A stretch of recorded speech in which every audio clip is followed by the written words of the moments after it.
गांव का नाम था खेरसापुर। इतना छोटा कि नक्शे पर ढूंढना भी मुश्किल। चारों तरफ खेत, बीच में एक पुराना पीपल का पेड़, और उसी पेड़ के नीचे हर शाम बुजुर्गों की चौपाल लगती थी। जीवन सरल था, पर मन में हमेशा एक अजीब सी बेचैनी रहती थी, जैसे कुछ होने वाला हो, कुछ ऐसा जो पहले कभी नहीं हुआ। उस दिन भी सब कुछ वैसा ही था, जब तक कि वो नहीं आया। शाम ढल रही थी, आसमान हल्का नारंगी हो चुका था। तभी दूर कच्ची सड़क पर धूल उठी। लोग समझे कोई बैलगाड़ी होगी, पर जब वो करीब आया तो सबकी आंखें ठहर गईं। एक साधु था, लेकिन कुछ अलग था उसमें। उसकी दाढ़ी सफ़ेद थी, पर चेहरे पर उम्र का बोझ नहीं था। आंखें ऐसी जैसे सब कुछ देख चुकी हूँ, भूत, वर्तमान और शायद भविष्य भी। उसके कंधे पर झोला था, पर उस झोले से कभी कभी हल्की नीली रोशनी झलकती थी। कौन हो बाबा? चौपाल में बैठे रामलाल ने पूछा। साधु मुस्कुराया। मैं वो हूँ जो अभी नहीं हुआ। सब हंस पड़े। पागल लगता है, किसी ने कहा, पर साधु की मुस्कान नहीं बदली।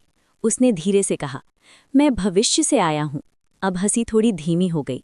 भविष्य? रामलाल ने पूछा। तो बताओ कल क्या होगा? साधु ने आंखें बंद की, जैसे याद कर रहा हो। कल सुबह तुम्हारे खेत में आग लगेगी, और तुम उसे बुझा नहीं पाओगे। रामलाल भड़क गया। अरे बद्दुआ देहा है क्या? नहीं, साधु ने शांत स्वर में कहा, सिर्फ बता रहा हूं। अगले दिन सुबह गांव में हड़कंप मच गया। रामलाल के खेत में सच में आग लग गई थी। लोग दौड़े, पानी डाला, मिट्टी फेंकी, पर आग बुझी ही नहीं, जैसे किसी ने उसे रोक रखा हो। रामलाल की आंखों में डर था। अब सबको उस साधु की बात याद आई। लोग उसे ढूंढने लगे। वो फिर उसी पीपल के पेड़ के नीचे बैठा था, जैसे कहीं गया ही ना हो। बाबा, आपने पहले क्यों नहीं बताया कि इसे कैसे रोके? गांव वाले चिल्लाए। साधु ने गहरी सांस ली। कुछ चीजें बदल नहीं सकती, क्योंकि वो पहले ही हो चुकी हैं। क्या मतलब? किसी ने पूछा। जिस भविष्य से मैं आया हूं वहां ये सब बीत चुका है। मैं बस उस कहानी का गवाह हूं, लेखक नहीं। अब गांव में डर फैल चुका था।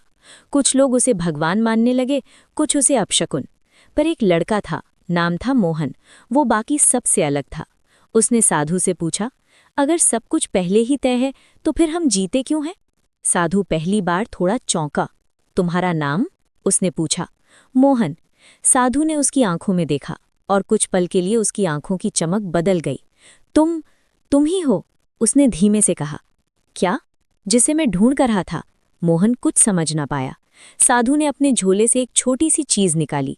वो एक गोल धातु का टुकड़ा था, जिसमें अजीब सी आकृतियां बनी थीं, और वो हल्की हल्की चमक रहा था। ये क्या है? मोहन ने पूछा।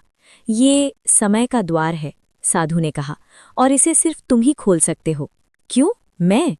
साधु ने एक लंबी चुप्पी ली, फिर बोला, क्योंकि तुम वो हो जो भविष्य में मैं बनता है। मोहन के हाथ कांप गए। मतलब आप मैं हूं? साधु ने सिर हिलाया। हाँ, कई साल बाद जब तुम सब कुछ खो दोगे, जब तुम्हें समझ आएगा कि समय को बदलना नहीं, समझना जरूरी है, तब तुम ये रास्ता चुनोगे, और फिर तुम यहाँ आओगे, अपने ही अतीत से मिलने। मोहन के दिमाग में जैसे तूफान आ गया। तो क्या मैं ये सब बदल सकता हूँ? साधु मुस्कुराया। यही तो सबसे बड़ा सवाल है, जो मैं भी अभी तक नहीं समझ पाया। कुछ देर दोनों चुप रहे। फिर साधु ने कहा, मैं यहाँ इसलिए आया हूँ ताकि तुम ये गलती ना करो जो मैंने की थी। कौन सी गलती? साधु की आंखें नम हो गईं। मैंने सोचा था कि मैं समय को बदल सकता हूँ, पर मैंने सिर्फ उसे और उलझा दिया। तो मुझे क्या करना चाहिए? साधु ने धीरे से वो चमकती चीज मोहन के हाथ में रख दी। इसे तब तक मत खोलना जब तक तुम सच में तैयार ना हो जाओ। और कैसे पता चलेगा कि मैं तैयार हूँ? साधु ने हल्की हंसी के साथ कहा, जब तुम्हें इसे खोलने की जल्दी नहीं होगी। अगले ही पल एक तेज हवा चली, पेड़ के पत्ते जोर से हिले, और जब सब शांत हुआ तो साधु वहां नहीं था। बस पीपल के नीचे एक हल्की सी चमक रह गई थी, जो धीरे धीरे गायब हो गई। मोहन आज भी उस चीज को संभाल कर रखता है। गांव वाले कहते हैं कि अब वो पहले जैसा नहीं रहा। उसकी आंखों में भी अब वही गहराई है, जैसी उस साधु की थी। और कभी कभी रात के सन्नाटे में वो आसमान की तरफ देखकर बस एक ही बात कहता है, क्या मैं फिर से आऊंगा, या मैं पहले ही आ चुका हूं? कहानी यहीं खत्म नहीं होती, शायद ही अभी शुरू हुई है।